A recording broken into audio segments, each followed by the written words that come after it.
Logique, si Hachem n'avait pas sorti à 3500 ans nos ancêtres d'Égypte, alors, par déduction, nous, nos enfants, nos petits-enfants, ils seraient encore. C'est une déduction tout à fait banale et logique. C'est ce que la Mishnah vient nous dire. La Mishnah vient nous dire juste, considère-toi comme étant sorti d'Égypte. Mais comment? Par simple déduction. Parce que si tes ancêtres n'étaient pas sortis, tu y serais encore. Ok, ça c'est la Mishnah. Donc ça veut dire que la Mishnah vient nous apporter un travail qui est purement cérébral. Une réflexion. Elle vient nous apporter juste une réflexion sur la sortie d'Égypte. Elle vient nous dire, voilà, fais travailler ta tête 2 minutes.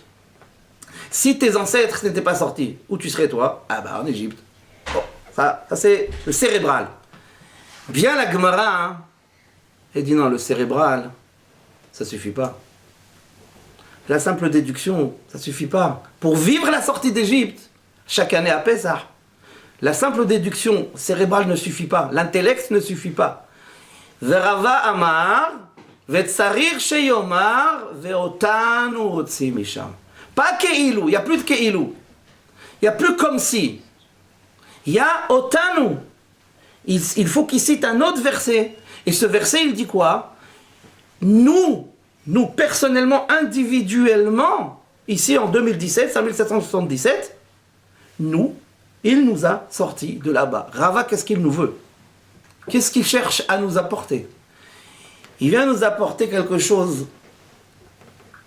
que le cérébral et l'intellect ne peut pas apporter.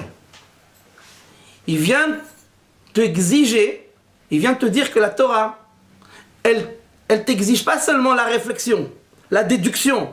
Si les ancêtres n'étaient pas sortis, par déduction, moi j'y serais encore. La Torah ne se contente pas de ça. La Torah, elle vient aussi t'exiger du regesh, du ressenti. Il faut que tu ressentes les choses, de la sensibilité. Il faut que tu te sensibilises chaque année à ta table de Pessah, à ta table du Seder. Il faut que tu te sensibilises, il faut que tu travailles ta sensibilité au point d'arriver à vivre comme si que toi, individuellement, tu es sorti d'Égypte. Alors maintenant, vous allez me dire, c'est un travail énorme. C'est un travail gigantesque. Qu'est-ce que ça veut dire? Comment on va se travailler au point d'arriver à vivre le soir de Pessah comme si moi, David Pitoun, ou Madame Untel, ou Mademoiselle Untel, ou Rabbi Daniel, on est sorti de Paro et du fouet de l'Égypte et des briques de l'Égypte. C'est extrêmement difficile. Alors ça, c'est un autre débat que je ne vais pas aborder parce que je voudrais rester concentré sur le sujet de ce soir, sur le regesh, sur la sensibilité, mais j'ouvre juste une parenthèse. Il y a quand même un moyen. Il y a quand même un moyen de se travailler dans ce sens pour arriver, plus ou moins, à ressentir les choses.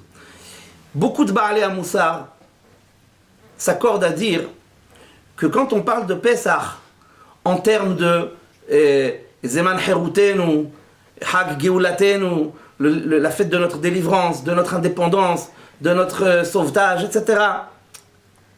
Tous les Chachamim Hamoussar, ils disent, beaucoup en tout cas, que l'homme, l'individu, doit exploiter la fête de Pessah pour exalter, pour exprimer sa délivrance de ses soucis personnels.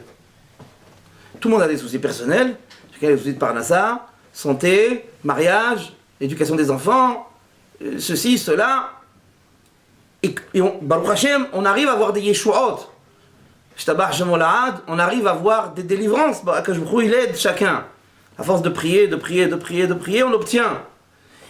Eh bien, il faut garder, il y a beaucoup de Baalei Hamoussar qui disent comme ça, il faut garder cette joie et l'exprimer, la sortir à Pessah.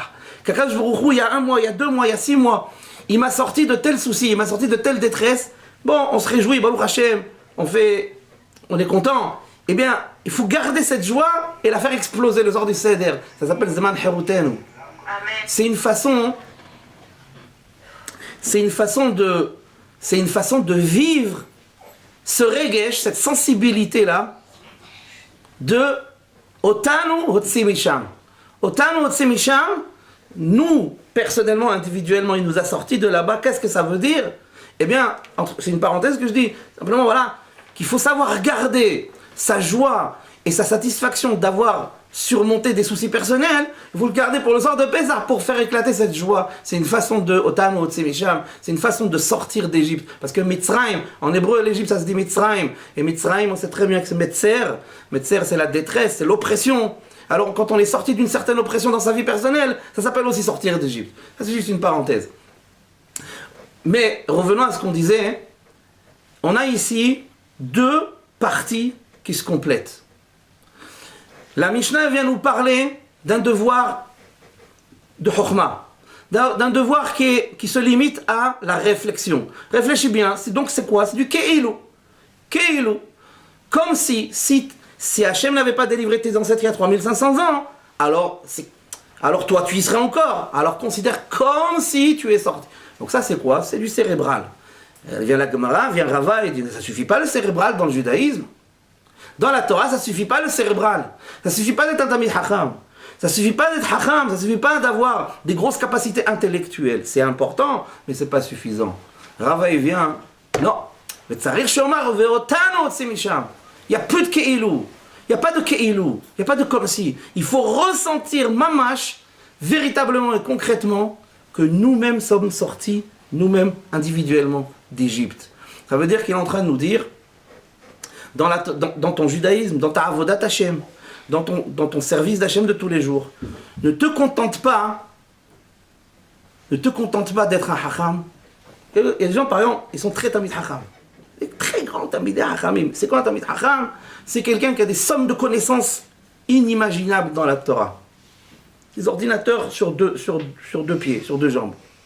Mamash, des gens, chokhmah extraordinaire.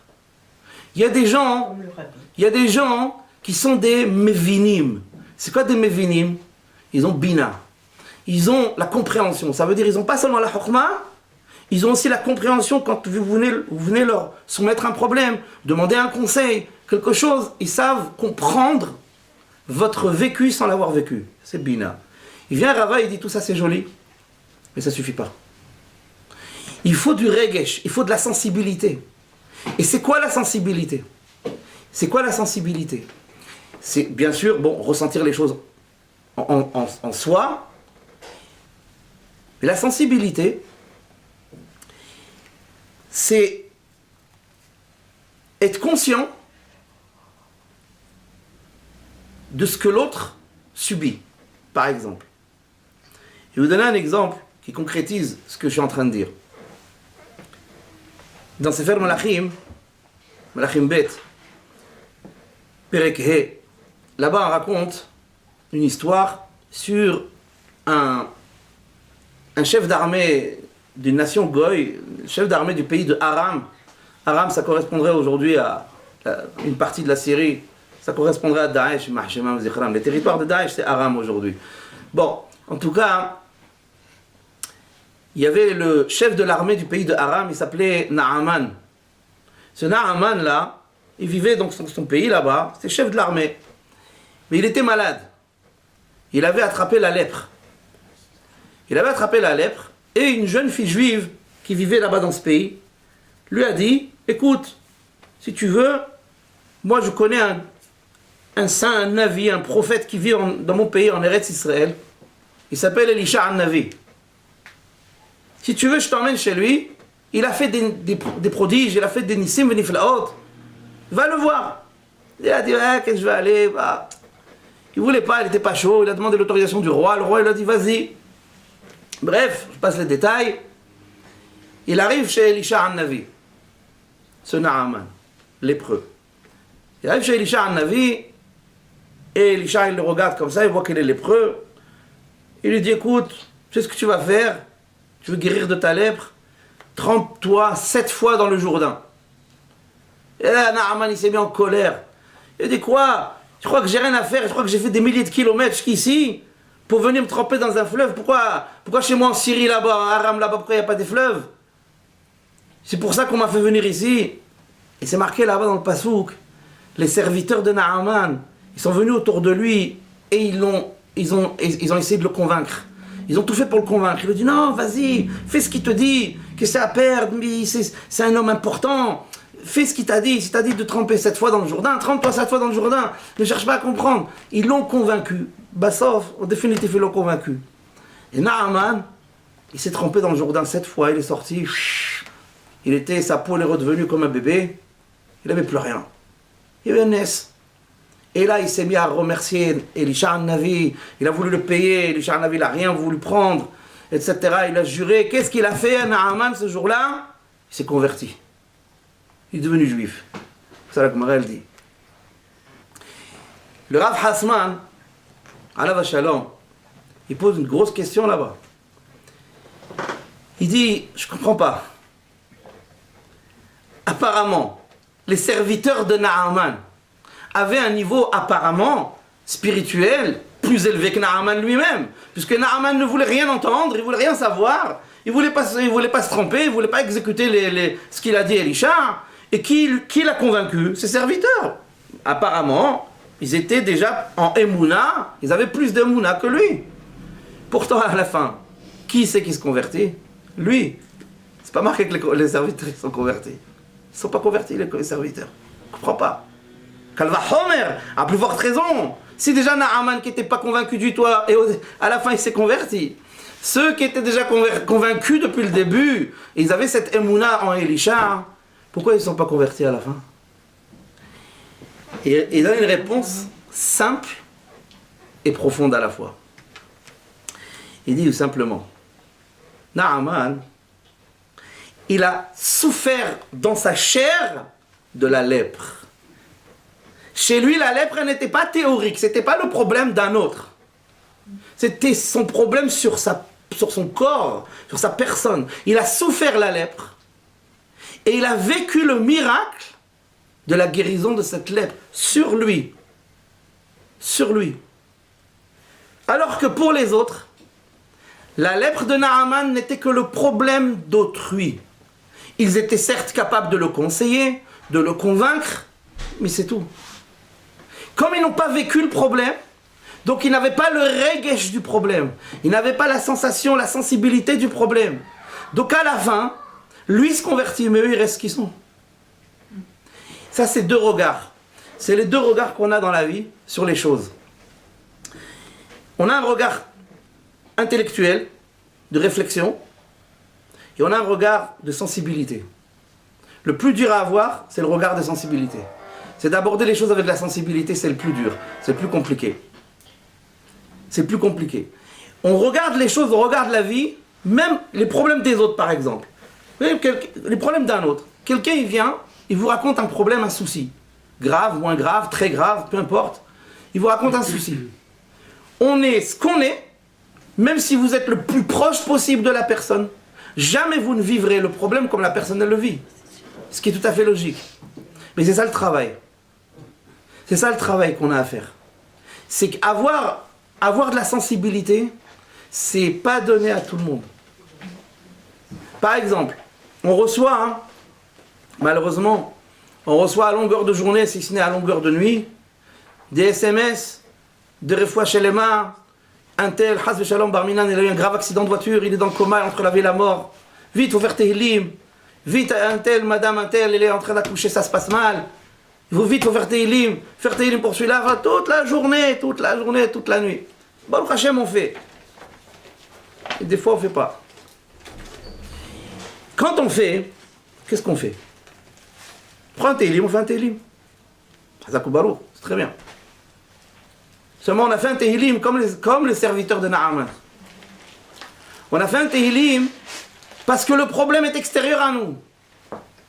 Seulement, la avoda qu'il y a à faire ici, le travail qu'on a à faire sur soi-même, ici, sur ce point, c'est que, non, je ne fais pas Tehillim tout de suite. Je ferme les yeux une seconde. Avant de faire Tehillim, je ferme les yeux une seconde, je me pose une seconde, et je m'imagine que la personne qui est dans le coma, c'est mon fils. Que la personne qui est entre la vie et la mort, c'est mon père. Ou c'est ma mère. Ou encore mieux, c'est moi. Là, on travaille le regesh. Là, le Tehillim, on ne va pas le faire avec le cerveau. On va le faire avec le cœur. Là, le Tehillim, on va le faire avec le regesh. c'est ce qu'il faut faire. C'est ce qu'il faut faire. C'est qu'avant de se jeter sur un Tehillim parce qu'on a reçu un texto, il faut prendre une seconde, une dixième de seconde, un dixième de seconde, un millième de seconde. Fermer les yeux, s'arrêter, faire un arrêt et dire celui pour qui je fais Tehillim, c'est mon fils ou ma fille. Je peux vous dire que votre Tehillim, c'est plus le même. Ça, c'est le Regesh. C'est ça, Rava. Ve'otanu otzi misham. Tzarir sheyomar. Tzarir sheyomar ve'otanu otzi misham. Ma pitom ke'ilu. Ke'ilu, il n'y a pas de ke'ilu. Parce que si on se jette sur le Tehillim, machinalement, et on a fini, et on repasse, et on continue à faire ce qu'on a à faire, alors c'est du ke'ilu yatsa. Ke'ilu yatsa nous mitzrayim. Et c'est pas suffisant. Le Rambam, il n'a pas tranché comme la Mishnah, il a tranché comme la Gemara. Ve'tzarir sheyomar ve'otanu otzi misham. Il faut que nous ressentons les choses. Mais pour ressentir les choses, il faut se mettre dans la peau de l'autre. Il faut se dire, je vis la chose. Pas il ou elle vit. Je vis la chose. J'ai mal, pas elle a mal. Ce qui lui arrive, ça peut m'arriver dans une seconde. Pas demain ou dans une semaine. Dans une seconde. Qu'est-ce que je ferai? Comment je ferai? Je continuerai à travailler avec ma tête? Il n'y a plus de tête. Il n'y a que le cœur. Il n'y a que le regesh. Il n'y a que la sensibilité. Ce qui manque aujourd'hui, dans cette société qui est très intelligente, on vit une société de surdoués, on vit une société extraordinaire avec des gens, des génies qui poussent partout, même aussi bien Ben Kodesh le Hol, aussi bien dans le Kodesh, bien dans le Hol, il y a des génies partout, Baruch Hashem. Mais avec du génie, avec de l'intellect. Il n'y a plus de regesh. Il n'y a plus de sensibilité. Aujourd'hui, on vit une génération où on peut faire énormément de dégâts relationnels sans s'imaginer la moindre seconde qu'on a fait le moindre mal. Relationnellement, c'est une génération polluée, archi pourrie. Il n'y a plus de relationnel, il n'y a plus rien. Parce qu'il n'y a pas de regesh, il n'y a que de la tête. Il n'y a que chokhma. Alors on est très hacham, c'est vrai. Je confirme. On est très hacham. Des gens mévinim, des gens qui ont la bina, il y en a plein. Des bons conseilleurs, il y en a plein. Mais ça s'arrête là. Il n'y a pas de regesh. Il n'y a pas de... On dit bonjour parce qu'il faut dire bonjour. Et qu'est-ce que dit la personne quand vous lui dites bonjour? Ça va? Ouais, ça va. Ben non, ça va pas. C'est pas assourd de dire ça va pas. C'est pas assourd. Parce que si quelqu'un il dit ça va pas parce que ça va vraiment pas, alors là, il raisonne avec regesh, pas avec sa tête. Raisonner avec sa tête, c'est faire du robotisme. C'est faire du robotisme. Mais si ça va pas, t'as le droit de dire ça va pas. Moi, il y a des fois, des gens, ils me voient, ça m'arrive, bon, pas trop souvent quand même, mais ça m'arrive de dire non, ça va pas. Il n'y a pas de honte. J'ai un petit souci, un petit problème, mais ça va s'arranger. Mais là, sur le moment, là, maintenant, là, sur l'instant T, ça va pas. Mais c'est pas une honte. Et c'est pas un issour. Il faut arrêter de... On va pas étaler ces... Non. Vos problèmes ne regardent que vous. Mais c'est pas... Il faut être authentique. Oui, mais il faut être authentique. Si on parle avec je continue. Il faut être authentique. Je continue, s'il vous plaît, madame. Il faut être authentique. Il faut arrêter de vouloir être l'autre. Il faut arrêter de vouloir se rentrer dans une chaîne de gens qui réfléchissent qui vivent qu'avec leur tête. Mais il y a du regesh aussi. Maintenant, je vais vous dire quelque chose. C'est marqué, une Gemara, Maseret Brachot, Daflamet Gimel, Amoud Bet. Amoud Aleph, pardon. La Gemara, elle dit là-bas, Ve'adam blidat asur lerachem alav. La Gemara, elle dit quelque chose de terrible. La Gemara, elle dit, un homme sans da'at, alors pour l'instant on va traduire da'at par conscience, mais vous allez voir dans quelques instants que ce n'est pas la vraie traduction. Un homme sans conscience, un homme on va dire irresponsable, c'est assourd d'avoir pitié de lui. C'est ça la Gemara elle dit. Qu'est-ce que ça veut dire? Il vient le Steipeler à la Shalom, et il explique. Il dit, il est certain qu'il ne s'agit pas ici d'un individu qui n'a pas de qui est irresponsable vraiment. Parce que même un enfant, il est irresponsable. On va dire quoi? Un enfant, par pitié de lui. N'importe quoi. Il ne s'agit pas de ça. Vous savez qu'est-ce qu'il dit le Stipler? Comment il explique cette Gemara? C'est quoi Adam Blidat? Un homme sans conscience, c'est un homme qui n'est pas capable d'être reconnaissant. C'est quelqu'un qui n'a pas d'akarat atov. Comme ça il dit le Stipler. Il dit qu'Adam Blidat, c'est quelqu'un qui n'a pas d'akarat atov. C'est quelqu'un qui n'a pas du tout de reconnaissance envers ses bienfaiteurs. Quel rapport? Quand quelqu'un vous fait une tova, un bien, si vous n'avez pas le regesh, encore une fois, cette sensibilité de comprendre qu'est-ce qui est en train de vous arriver, qu'est-ce qu'on est en train de vous faire, alors ça s'appelle que vous n'avez pas de da'at. Ça veut dire que il y a trois choses. Dans la Kabbalah, on parle beaucoup de ça, dans la Hasidut, on parle de ça. Il y a Chokhmah, Bina et Da'at. Je ne suis pas Chabad, hein. Bon, c'est pas grave. En tout cas, il y a Chokhmah, Bina et Da'at. Chokhmah, c'est l'intelligence, la sagesse. Bina, c'est la compréhension. Da'at, on l'a traduit par conscience. En fait, qu'est-ce qui fait naître la conscience? Qu'est-ce qui fait naître le Da'at chez un individu? C'est son regesh. S'il a du regesh, s'il a de la sensibilité, alors il aura la conscience d'être makir tova, il aura la conscience d'être reconnaissant, il aura la conscience d'exprimer aux autres. Donnez-lui un bon. Il aura la conscience d'exprimer aux autres tout son soutien lorsqu'ils ont des problèmes, etc. Mais ça, c'est du regesh. Ça, c'est uniquement de la sensibilité. Et ici, on est en train de nous dire, à travers ces deux parties qui se complètent, elles sont complémentaires. L'une ne va pas sans l'autre. Ici, on est en train de nous dire, il faut que tu abordes les choses. La Torah, le judaïsme, il faut que tu l'abordes avec ta tête, c'est vrai. Comme on a dit tout à l'heure, tu dois faire la déduction que si tes ancêtres étaient en Égypte, toi tu y seras encore. Ça c'est de l'intellect, ça. Dans le judaïsme, dans la Torah, il faut l'intellect. Mais attention, ça ne suffit pas. Il faut être margish. Il y a des gens, ils font plein de choses. Malheureusement aujourd'hui, les gens ils font Torah et mitzvot. C'est des Bnei Torah, des gens qui sont chambrés Torah ou mitzvot, sans aucun problème, le plus scrupuleusement possible et imaginable. Mais c'est des robots. Il n'y a pas de regesh, il n'y a rien du tout. Ils ne sont pas capables de vous raconter une histoire vécue. Elle a 10-15 ans cette histoire. C'est vécu ici à Villeurbanne. Un jour, je faisais mes courses, c'est un grand mot, mais enfin, j'étais dans un magasin, cachère, dont je tairai le nom parce qu'on ne fait pas de publicité, mais j'étais comme ça dans les rayons, je cherchais un truc, et je vois quelqu'un, dont je tairai le nom évidemment, que je connais très bien, et je le vois en train de regarder les Ashgahot. Ashgaha de Ravantel, Ashgaha de Ravantel, Ashgaha de... T'es en train de me dakdek comme ça. Est-ce qu'il faut prendre cet Ashgaha? Et il commence à me demander à moi. Il me dit, tiens, cette Ashgaha, elle est bonne. J'allais lui répondre à la pitoude, mais après je me suis retenu un peu. Je me suis retenu. J'ai dit, bon, c'est pas grave.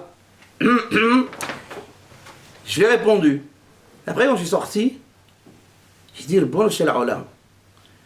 Ce bonhomme-là, ça fait 20 ans qu'il n'adresse pas la parole à son père. Il est en train de regarder les Ashgahot. Qui est-on pour juger? Qui est-on? Quelqu'un, ça veut dire, sois pas tipèche, sois pas un hamor. Ça veut dire, tu es en train de regarder de l'accessoire, du détail. Alors, les fondements de la Torah, les fondements, c'est même pas un juif. Quelqu'un qui n'adresse pas la parole à son père, Bichlal, je sais même pas si je m'istapek à Alav, si on a le droit de monter à la Torah, Bichlal. Je sais même pas si c'est un Yehudi, je sais même pas si c'est un Ben Israël. Ça veut dire, on est en train de passer à l'accessoire, alors que l'essentiel, il est bafoué, piétiné du pied. Ça veut dire, c'est complètement hors de propos.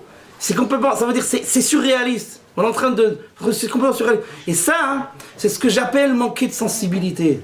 C'est ce que j'appelle manquer de regesh. Ça veut dire on fait la Torah, on fait le mitzvot, on fait Shabbat, on fait Birkat Hamazon, on fait Nida, on fait tout ce que vous voulez. Mais technique, on est des grands techniciens du judaïsme. des grands techniciens. Mais il n'y a plus de regesh, il n'y a plus rien.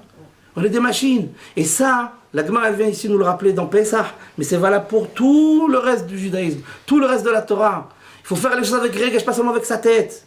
Parce qu'attention, on tombe dans un piège. On tombe dans un piège. Dans un piège qui s'appelle le hergel. Un piège qui s'appelle la monotonie. L'habitude. Et il y a des gens qui ont pris l'habitude d'être crétins. Il y a des gens qui ont pris l'habitude d'être des abrutis finis. Ça veut dire qu'ils font des choses comme... Et mamash, ils ont des sommes de connaissances inimaginables. Je suis le premier à vous le confirmer. C'est des gens qui se disent, mamash, des fois, Tamid Hachamim. Mais c'est un Tamid Hacham, mais c'est un abruti fini. À la fois. C'est un Tamid Hacham, il a fini 4 fois le chasse. Mais c'est un abruti quand même. Pourquoi? Parce qu'il n'y a plus de sensibilité dans sa vie. Il n'y a plus de sensibilité dans sa Torah. Il n'y a plus rien. Et ça, il faut faire très très très attention. Le message de Pessah, c'est ça. Il n'y a pas seulement Ke'ilu, il y a aussi Ve'otanu Tzemisham. Il n'y a pas seulement le comme si toi tu es sorti. Bien sûr, comme si moi je suis sorti. Évidemment, par déduction intellectuelle, mes ancêtres ils sont sortis, donc moi j'y serais encore si c'était pas sorti. Ok, Hazak, bravo, t'es Hacham. Mais c'est tout ce que t'es. Et Rava il vient, non, Ve'otanu Tzemisham, vaut du regesh. On ne te demande pas de faire la Torah et le mitzvot qu'avec ta tête. Il faut que tu fasses avec ton cœur. Si t'es pas capable, ça veut dire, le Mesilat Yesharim, dans Perek Bet, il traite de Midat HaZehirut. Lui, tout ce qu'on vient de dire maintenant, il le résume en un terme. La vigilance. Zehirut. La vigilance. Et là-bas, vous voyez les mots qu'il dit le Mesilat Yesharim. Il dit, c'est quoi la vigilance? C'est surveiller ses actes. Surveiller ses actes. C'est quoi surveiller ses actes? Il n'est pas en train... Le Mesilat Yesharim, il avait autre chose à faire que de nous dire faites pas des avérotes. Il n'est pas en train de nous dire ça. Ouais, il n'est pas en train de nous dire ça. Le Mesilat Yesharim, il est en train de nous dire vos actes. Mais quels actes? Vos actes de Torah. Vos actes de mitzvot. Votre vécu de juif au quotidien. Surveillez vos actes. Mettez du da'at, et c'est ce qu'il dit, De'ave Askel là-bas. C'est le mot qu'il dit. Mettez du da'at dans vos actes. Il appelle ça la zehirut. Il appelle ça la vigilance. Quelqu'un qui n'a pas cette vigilance, donc il n'a pas de da'at. D'où ça vient? Parce qu'il n'a pas de regesh, parce qu'il n'a plus de sensibilité. Comme ce bonhomme qui regarde les ashgahot, qui n'a pas perdu, il n'y a plus de regesh, il est en train de faire n'importe quoi. Et ça, c'est le piège dans lequel il ne faut pas tomber. C'est le piège dans lequel il ne faut pas tomber, c'est un travail de tous les jours. Je suis loin de dire que c'est facile, c'est pas facile du tout. Mais il faut revenir sur terre. Il faut reprendre dimension humaine. On peut être ce qu'on est. On peut être le plus pratiquant des pratiquants, le Rav des Rabbanim, le Gaon des Geonim. On peut être un Av Beddin et ne plus avoir de regesh, ne plus avoir de sensibilité. On fait n'importe quoi. Et notre vie, elle devient n'importe quoi. On est une machine. Une machine. Et ça, c'est grave. C'est parce que la Torah, elle veut. La Torah, elle a été donnée, quand j'ai dit à quelqu'un il n'y a pas longtemps, c'est marqué dans Bereshit. Qu'est-ce que c'est marqué dans Bereshit? Qu'Akadosh Baruch Hu, il a voulu créer l'homme. Il a consulté les malachim, ouais. Qu'est-ce que c'est marqué dans le pasouk là-bas? Naase Adam, Betsalmenu Kidmutenu. Naase Adam, faisons l'homme. Je dis à quelqu'un, il dit, Akadosh Baruch Hu, il n'a pas dit Naase Malach. Les malachim, il y en avait déjà. Il avait déjà créé. Il n'a pas dit faisons un malach supplémentaire. Il a dit Adam. Tout ce qu'Akadosh Baruch Hu attend de nous, juifs, même Shomrei Torah et Mitzvot, c'est qu'on reste des Bnei Adam, des êtres humains, qu'on garde une dimension humaine, qu'on ne tombe pas dans l'absurdité, qu'on garde une dimension humaine. C'est marqué aussi une autre preuve, c'est marqué Elle toledot Noach, Noach ish tzaddik, tamim haya bedorotav, ta Elokim italech Noach. C'est marqué sur Noach, la Torah elle atteste de lui, Noach c'était ish tzaddik, un homme juste. Rabbi Israël Salanter, alav shalom, il a posé la question. Il a dit, Ish tzaddik. Il a dit, non, tzaddik. Quoi, Ish? Ish tzaddik. C'est un homme. Et alors, pourquoi on prend noir, c'est une femme? On sait très bien que c'est un homme. Quoi, Ish tzaddik? Israël Salanter, il a dit, parce que pour être un tzaddik, il faut commencer par être un homme. Il faut faire preuve d'humanité. Il faut redevenir un homme. même avec ton chapeau, même avec ton streimel, même avec ta perruque, même avec tout ce que tu veux, tu dois rester un être humain, avec un regesh d'être humain, et accomplir la Torah et les mitzvot dans le regesh, avec un regesh, une sensibilité d'être humain. Akadosh Baruch Hu, il n'a pas besoin de machine, Akadosh Baruch Hu, il n'a pas besoin de robot, Akadosh Baruch Hu, il a besoin de Bnei Adam. Lo nitena Torah le malachi asharet, ela livnei Adam. La Torah n'a pas été donnée aux malachim. La Torah elle a été donnée aux êtres humains. À nous de la préserver et de l'accomplir, mais en étant et en restant des êtres humains. C'est quoi la mitzvot? Simplement vous raconter une histoire que le Rav, qui est venu pour faire la dracha pour les shivas de ma belle-mère, a raconté. Il s'agit d'une histoire extraordinaire parce qu'elle ne concerne pas quelqu'un de notre religion, donc c'est un non-juif, qui a raconté, donc ce Rav a raconté cette histoire au nom de cette personne. Donc, il a raconté que son ami, qui est aussi un Rosh Kollel, est allé ramasser de l'argent à Mulhouse. Là-bas, il y a un gros donateur, donc il est parti à Mulhouse et il a ramassé donc une certaine somme d'argent. Voilà que la personne qui l'a bien reçu lui dit Rav, comment vous êtes arrivé jusqu'ici? C'était un coin perdu. Il lui dit, je suis venu en taxi. Alors il dit, vous voulez que je vous ramène ou que je vous trouve quelqu'un pour retourner, il venait de Strasbourg, donc lui dit non, ne vous dérangez pas, il était grisé par le chèque qu'il avait reçu, donc ne vous dérangez pas, il est parti, il s'est retrouvé en pleine campagne. Qu'est-ce que je vais faire? Il était perdu, c'est un homme qui habite en Eretz, donc il était perdu dans une petite campagne française, là-bas en Alsace. Qu'est-ce qu'il fait? Comme en Israël, fait du stop. Des voitures arrivent, bon, 1, 2, 3, 10, et en voilà qu'il y en a une qui arrive, Mercedes 16 mètres, énorme. Elle s'arrête. Bonjour monsieur, le rabbin, vous allez où? Il dit, je vais à Strasbourg. Il dit, ça tombe bien, moi aussi, je vais à Strasbourg, montez, je vais vous accompagner.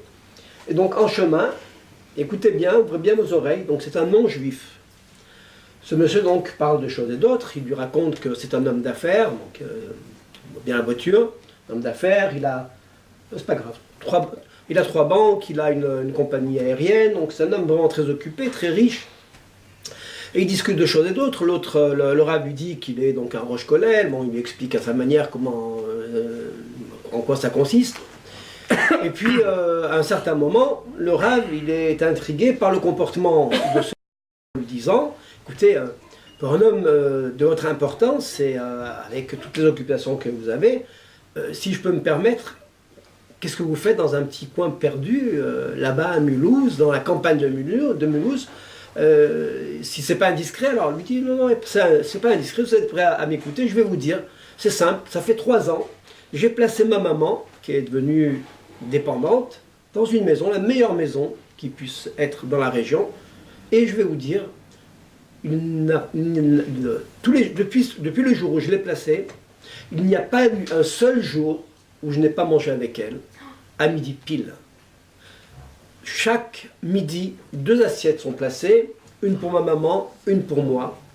Et lorsque j'arrive au bureau le matin à 8 h, je me débrouille pour faire les tâches les moins prenantes, de façon à ce qu'à 11 h, je puisse partir. Il n'y a pas eu un seul jour où j'ai raté le repas, et même où j'étais en retard. À midi pile, je me suis retrouvé à table avec ma maman pour ne pas la déranger. Et il explique bien sûr que ça lui prend du temps, c'est difficile d'écouter les complaintes de la maman. Une fois, elle s'est disputée avec une personne, une fois l'auxiliaire n'était pas, etc. Bon, il écoute tout, ça fait 3 ans. Alors le Rav, intrigué, lui dit, mais je suis désolé, mais en général, lorsqu'on place les personnes âgées, c'est pour se libérer et pour trouver du temps. Alors je ne comprends pas. Dites-moi quel est votre intérêt. Regardez ce qu'il a dit.